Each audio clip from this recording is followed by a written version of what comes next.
Hi guys, my name is Carl Gentile and I'm a top real estate professional here in Palm Beach County in South Florida. And I wanted to start this podcast off, with a topic that we get a lot of questions on. I get a lot of people coming to me and asking me things and saying they want to work with me, and that comes down to real estate investing. It's a huge and popular conversation within the internet right now. The likes of Grant Cardone, speakers like that, a lot of people are following them, and a lot of people are looking into real estate investing. But the one issue I have is a lot of people don't actually know what they're doing, and they enter it kind of blind. So, when I have someone come up to me and they say, "Hey, Carl, I want to get into real estate investing," right off the bat, I'm like, great. Everyone wants to better themselves. Like, that's excellent. I think that's a really good idea. There's more millionaires made in real estate than any other field. Period. I mean, there's no ifs, ands, or buts about that. That's a fact. But the one thing I come back and I always ask everyone, and I say, great, but what's your investment criteria? And that's what the first question I ask anyone that comes up to me. The common reaction I get from most people is they kind of look at me, they pause, and they say, I want to make more money. And I say, okay, yeah, that's great. That's not really an investment criteria. That's a goal, right, or a purpose. So those are two different things. There's specific reasons and specific things we do when it comes to real estate investing to make sure the investment's sound and your money's protected, right? It's all about risk and reward, and it's balancing the two of them properly so you don't end up in a bad situation like what happened to a lot of people in 2008, 2009 when the market crashed. So right off the bat, those are going to be the big four factors we're going to talk about, and people need to understand and know before they get into real estate investing. And the first one is going to be, what's their purpose or goal, right? What are they trying to do? Are they looking at long-term investments? Are they looking for appreciation? Are they looking for fix and flip opportunities, right? These are all different ways and methods of real estate investing.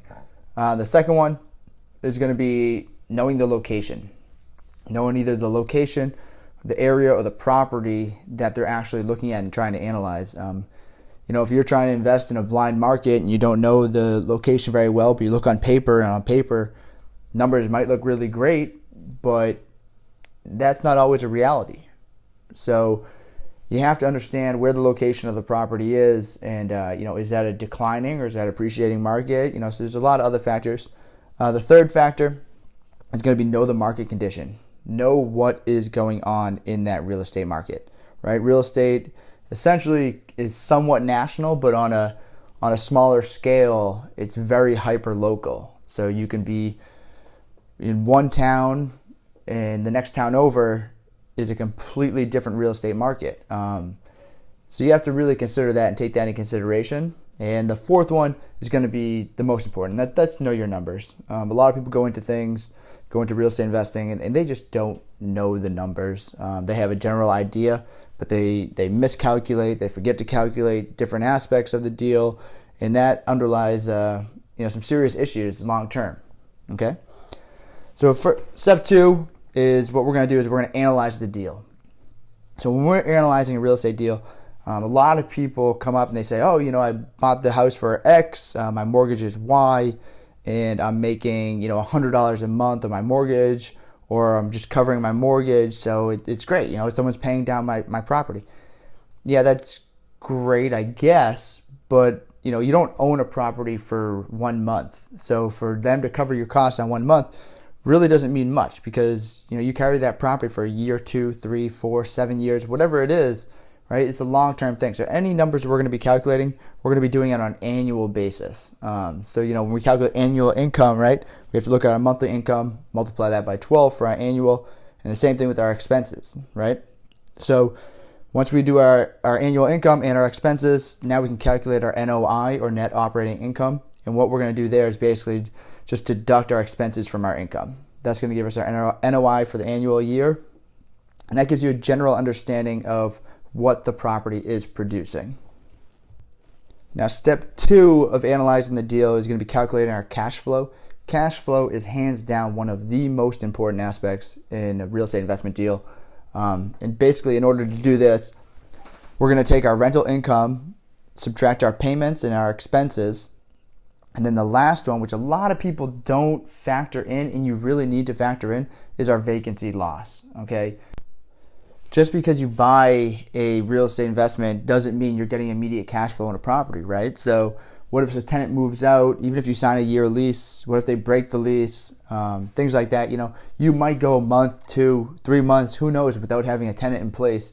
So you really have to plan for that vacancy loss when calculating your cash flow. So like I said, it's going to be rental income minus payments and expenses minus our vacancy loss, and that's going to give us our cash flow. And now when we're talking about that, we're talking about, like I said, on an annual basis. So we have to calculate all these numbers on an annual basis.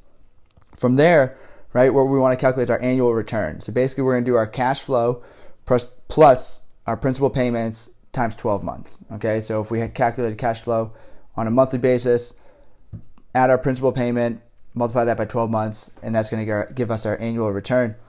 Now from there, what we need to do is we have to calculate our return on our investment, right? What are we actually getting for the investment that we just made? So what you're going to do now is you're going to take your annual return and divide that by the investment cost. And that's going to give us our return on investment. Now the third step in the process of analyzing the deal, a lot of people talk about this number, and a lot of people throw this number around, and everyone thinks how important it is. But it's really only truly important if you're buying cash. I'm going to be 100% honest here, and that's going to be cap rate. Most of you should not be buying properties cash right now because we're getting mortgages at such a low rate that it's basically free money. So unless you've got an insane amount of money, leverage your money, and that way you can grow from a bigger standpoint. You can grow faster, a lot faster, if you're leveraging your money properly. And so with our cap rate, basically a simple calculation, it's going to be your NOI, or net operating income, divided by the property price.